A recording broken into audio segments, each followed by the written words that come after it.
एक बार एक बच्चे ने अपने पापा को पूछा कि मेरी लाइफ की क्या वैल्यू है।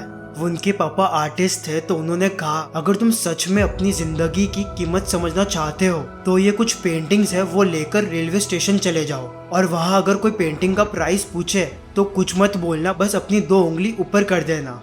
फिर वो लड़का स्टेशन जाता है। पहले कुछ देर तो ऐसे ही बैठा रहा, लेकिन कुछ देर बाद एक लड़की वहाँ आई और पेंटिंग्स को देखकर बोला कि क्या प्राइस है। तो लड़के ने बिना कुछ बोले अपनी 2 उंगली खड़ी की। सो लड़की ने कहा 200 रुपए, ठीक है पैक कर दो, मैं खरीद लेती हूँ। बच्चा एकदम से शॉक हो गया, तुरंत पापा के पास गया और पापा को बोला इतनी मेहनत से बनाई हुई पेंटिंग के सिर्फ 200 रुपए। तो पापा ने बोला कोई बात नहीं, अब यही पेंटिंग मार्केट में एक आर्ट शॉप है, वहाँ ले जा, एंड फिर से अगर कोई प्राइस पूछे तो बिना कुछ बोले अपनी 2 उंगली खड़ी कर देना।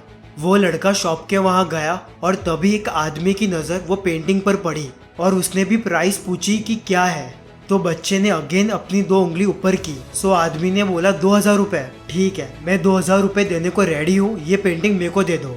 अब ये टाइम लड़का बड़ा खुश होकर अपने पापा के पास गया और बोला कि एक अंकल थे जो ये पेंटिंग के 200 के बदले 2000 रुपए देने को तैयार थे। तभी उसके पापा ने कहा अब मैं तुम्हें आखिरी जगह भेजने जा रहा हूँ, अब तुम्हें जाना है एक आर्ट गैलरी एग्जीबिशन में, और अगर वहाँ पर भी कोई प्राइस पूछे तो कुछ मत कहना, बस अपनी 2 उंगली खड़ी कर देना। वो लड़का जल्दी से एग्जीबिशन में गया और उसने देखा कि एक बूढ़ी सी दादी काउंटर के पीछे खड़ी थी।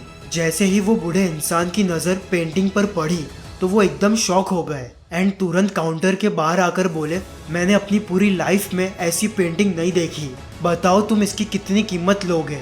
वो बच्चे ने एज यूजुअल अपनी 2 उंगलियां खड़ी की तो बूढ़ी दादी ने बोला ये लो 20,000 रुपए और ये पेंटिंग मैं ले जा रही हूँ। अब बच्चा एकदम सरप्राइज हो गया। घर आकर पापा को बोला जो पेंटिंग के लोग एक तरफ 200 रुपए दे रहे थे, वही पेंटिंग के लिए लोग 20,000 रुपए तक देने को रेडी है, ऐसा क्यों। तभी पापा ने कहा क्या तुम समझे अपनी लाइफ की वैल्यू। तुम्हारी लाइफ की वैल्यू भी इस बात पर डिपेंड है कि तुम अपने आप को कहाँ रखते हो, किस पोजीशन में रखते हो। सब अपनी खुद की लाइफ के आर्टिस्ट है और जो तुम्हारी वैल्यू है वो एक आर्ट है। ये आप ही को डिसाइड करना है कि आपको 200 रुपए का आर्ट बनना है या फिर 2 लाख का। उसके लिए पहले खुद की नज़र में बड़ा बनो, अपने आप का बेस्ट वर्जन बनो। एंड एक शॉर्टकट है जो आपको इस चीज में बहुत हेल्प करेगा, संगति। जैसे लोगों के साथ रहोगे वैसे ही आपकी वैल्यू डिसाइड होगी, तो संगति हमेशा सही रखना। All the best and keep grinding.